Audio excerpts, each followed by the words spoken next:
Could you envisage Russia hitting a NATO target outside of Ukraine? Train track in Poland, moving Leopard tanks, for example, towards Ukraine. Do you see that being a possibility? Would Russia take a step like that? Let's put it this way.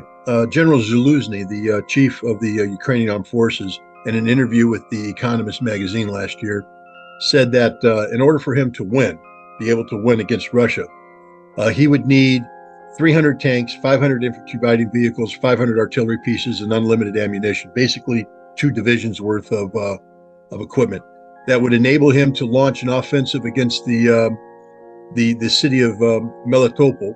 And in doing so, he would sever the land bridge connecting Russia with Crimea, and then he would be able to threaten Crimea. So let's say that NATO provides General Zaluzhny with the equipment he needs and the trained resources he needs, and he is able to successfully carry out this attack, and he captures Melitopol, putting Crimea at risk.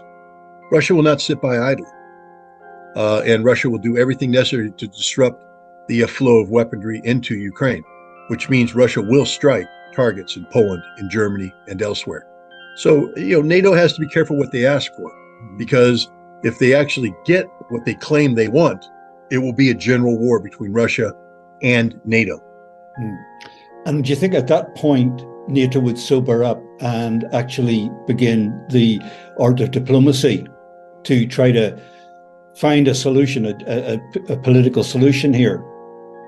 No, I don't believe so. Unfortunately, NATO is on autopilot at that point, and Article 5 would be invoked.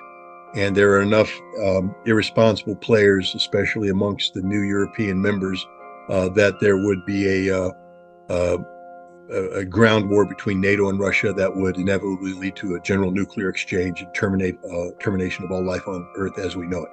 So basically what I'm saying is NATO is a suicide pill for the world. The world needs to understand that. NATO doesn't protect anybody. Yeah, Scott, well said. So how do we stop that? How do we prevent that scenario? We have nothing to do with it, unfortunately. The die has been cast. Russia has to win. And I say this as an American who spent much of my adult life training to close with and destroy the Russian enemy through firepower and maneuver. It's not as though I grew up wanting a Russian victory.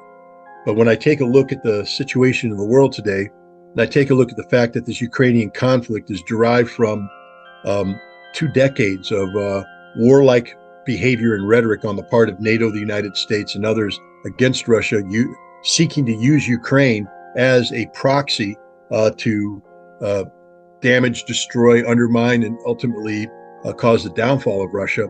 A Russian victory is the only thing that takes us off that path. And fortunately for the world, Russia is positioned to be able to carry out this victory.